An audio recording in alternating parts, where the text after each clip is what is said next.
4000 kilometre दूर दुश्मन देश के अंदर घुसकर 53 मिनट में 100+ लोगों को बचाया गया। Operation Thunderbolt. सोचो, एक प्लेन हाईजैक हो जाए, उसे दुश्मन देश में उतार दिया जाए और फिर 4000 किलोमीटर दूर बैठा एक देश रात के अंधेरे में बिना बताए वहां घुसकर सिर्फ 53 मिनट में अपने लोगों को वापस ले आए। ये कोई फिल्म नहीं है, ये है दुनिया का सबसे खतरनाक रेस्क्यू मिशन, ऑपरेशन थंडरबोल्ट। 27 जून 1976 इजराइल के तेल अवीव से एयर फ्रांस फ्लाइट 139 उड़ती है पेरिस के लिए। सब कुछ नॉर्मल था, लोग हंस रहे थे, बातें कर रहे थे, लेकिन किसी को नहीं पता था कि इस फ्लाइट में मौत भी सफर कर रही है। एथेंस एयरपोर्ट पर 4 लोग चुपचाप अपने बैग में बंदूक और ग्रेनेड लेकर इस फ्लाइट में चढ़ जाते हैं। टेक ऑफ के सिर्फ 8 मिनट बाद अचानक एक लड़की खड़ी होती है, हाथ में पिस्तौल, दूसरे में grenade. This plane is hijacked. पूरा प्लेन चीखों से भर जाता है। 2 हाईजैकर कॉकपिट में घुसते हैं। पायलट के सिर पर बंदूक रख दी जाती है। प्लेन को साउथ मोड़ दो, नहीं तो अभी मार दूंगा। और उसी पल सैकड़ों लोगों की जिंदगी उन 4 लोगों के हाथ में चली जाती है। प्लेन पहले लीबिया में उतरता है, फिर उड़ता है और पहुंचता है युगांडा,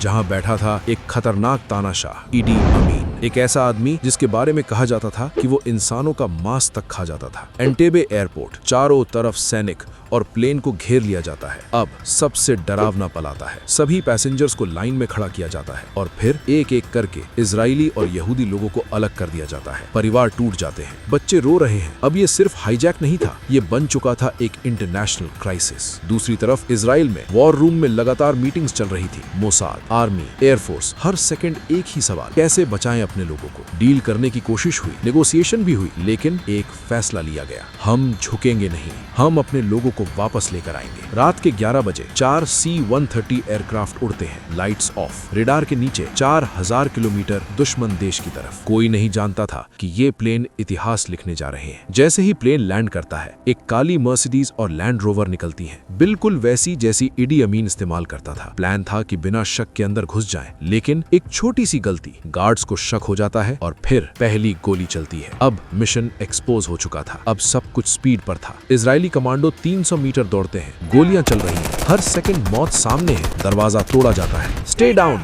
कमांडो अंदर घुसते हैं, हाईजैकर्स को एक एक करके खत्म किया जाता है। इस मिशन को लीड कर रहे थे योनाथन नेतन्याहू, लेकिन जैसे ही वो आगे बढ़ते हैं, एक गोली सीधे उन्हें लगती है और वो वहीं मर जाते हैं। मिशन जारी रहता है, लेकिन एक हीरो खो जाता है। इजरायली कमांडो सारे हॉस्टेजेस को बाहर निकालते हैं, युगांडा के फाइटर जेट्स को उड़ा दिया जाता है और फिर सभी प्लेन अंधेरे में वापस उड़ जाते हैं। 53 मिनट, बस इतना टाइम लगा इस पूरे मिशन को पूरा करने में। जब ये लोग वापस पहुंचे, पूरा देश अपने हीरो का स्वागत कर रहा था। 102 लोग बचाए गए और ये मिशन आज भी माना जाता है दुनिया का सबसे डेयरिंग रेस्क्यू ऑपरेशन। और उस दिन दुनिया ने देख लिया कि अगर इरादा मजबूत हो तो 4000 किलोमीटर दूर भी अपने लोगों को बचाया जा सकता है। अगर ऐसी ही रियल लाइफ डेंजरस स्टोरीज चाहिए तो चैनल को सब्सक्राइब करो, क्योंकि यहाँ हर कहानी सच होती है, लेकिन फिल्म से भी ज्यादा खतरनाक।